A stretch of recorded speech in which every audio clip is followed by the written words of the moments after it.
Yung pagsunod sa Kanya. Amen. Alam mo mga iniibig, tingnan mo pangalan siya, mga pastor, mga disciple. Kita niyo sa Luke 9:26, self-denial. Grabe yun. Kung gusto niyo, sabi niya, kung sino man gusto sumunod sa akin, una-una sabi niya, kailangan deny niya ang kanyang sarili. Okay? So hindi mo na gusto. Meaning kasi put yourself behind. Hindi na ikaw. Okay? Basta alam mo na, no, the first assignment ko, una-una mga ate. Pinapastoral ko ate, excited ko. Excited ko, grabe. Mga ate. Pero yung pala training lang ng Diyos sa leadership mo yun. Okay? Alam nyo, salamat sa Diyos. Never. Purihin ng Diyos. Talapakan ko natin ng Diyos. Amen. Hindi nag-iisip ako mag-ayaw sa ministry. Purihin ng Diyos. Yung iba sabihin niya, Pastor, pangalangan ko, maayaw ako. Sabi ko, sister, ako, daramdaman ko talaga ako. Yan ang biyaya ng Diyos. Kasi pag inisip mo, makumayaw ka sa mag-ministry, iba na po yun. Parang pinula ka lang ng Diyos. Okay? So mga iniibig, listen to this. Naalala ko yung kasaysayan na, alam nyo yung dapat yung tayo maayaw, yung luso. Luso! Alam mo yung nangyari ito, istorya kasaysayan ito, totoo sa kasaysayan ito. Nangyari ito sa panahon na Pulyo Bonifaz. Alam ba ninyo yung kalaban niya, hindi? Siyempre, maalam sa Manapulyo Bonifaz, hindi. Pero at sa before Waterloo, meron silang napanan na talagang biri ko kritika na pag nagkamali sila, talagang tapos na Napoleon Bonaparte ang France. Kalaban nila yung Juan. Ito na. Yung gira na yun, talagang grabe ang casualty sa mga France. Ang dami. So nakita ng general, as attention ni Bonaparte, talagang talot na sila. Sabi niya, wala na talaga, kahit ano pang gawin, talot na dahil kuha na eh. Yung mga sundalo, kuha na talaga sila. Inang sugatan, pagod, kulang sa kain, kulang sa rest. Wala na talaga, kaya sabihin nila, kuha na, retreat! Retreat! Alam ba nyo? Itong gera na ang mga talunan na nanalo. Bakit ano nangyari? Ito nangyari.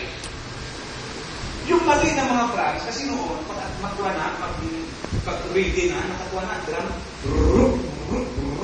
Nakakuha na ang drum. Ready na, nakita nyo yung gera, mga patriot, diba? Ganyan.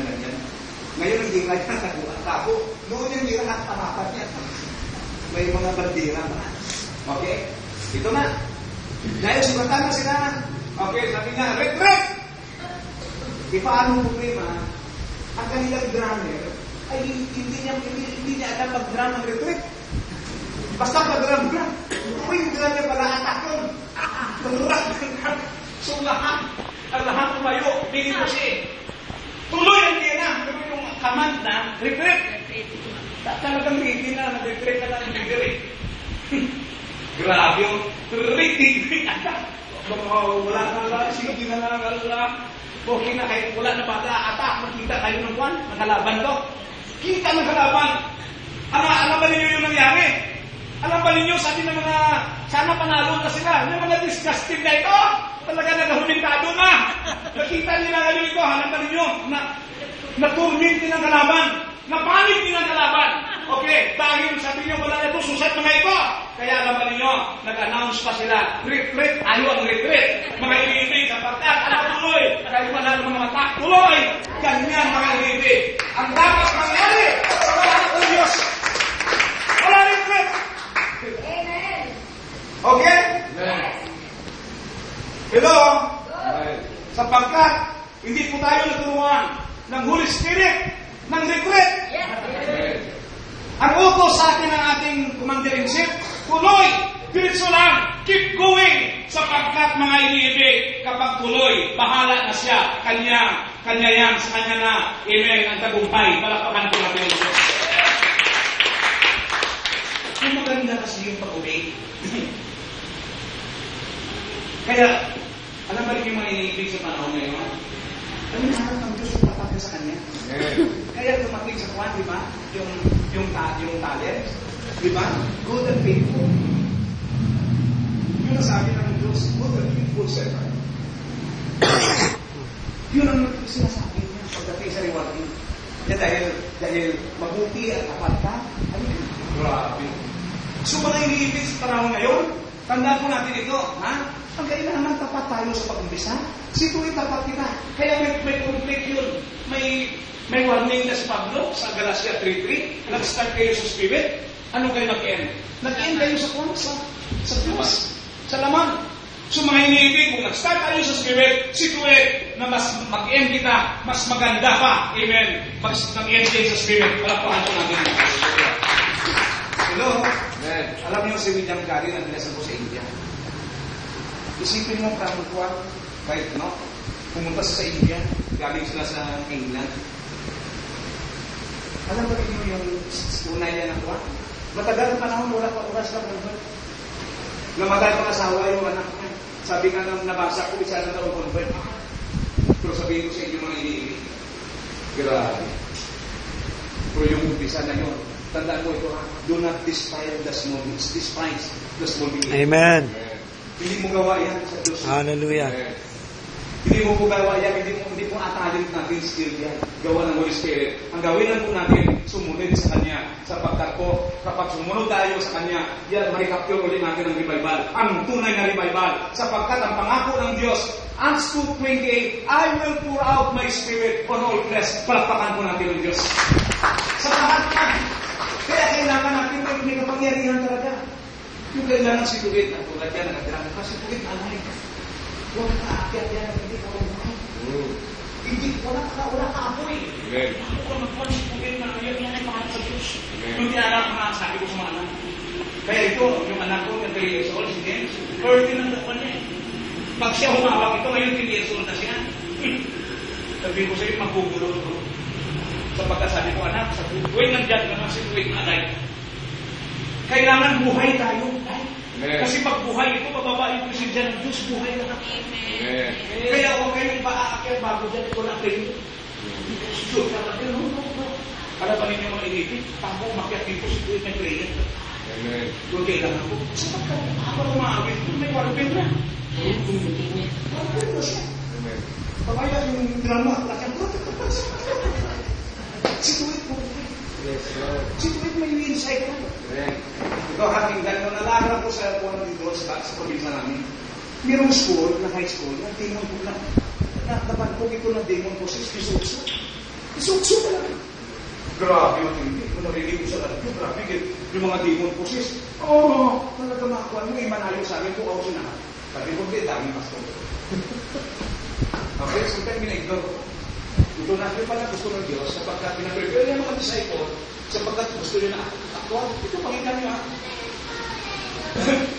Sabi, dalawa talaga wala. Kung dalawa open na doon para sa amin, dahil talaga wala pastor pumunta. May pastor kasi pumunta doon. Tapos umakyat na siya, Pastor Frank. Umakyat na siya, sabi ng demon process, ikaw! Pastor! Wala kang puwasa? Hindi ka nagpapasing uwi! Grabe. Ito, basta.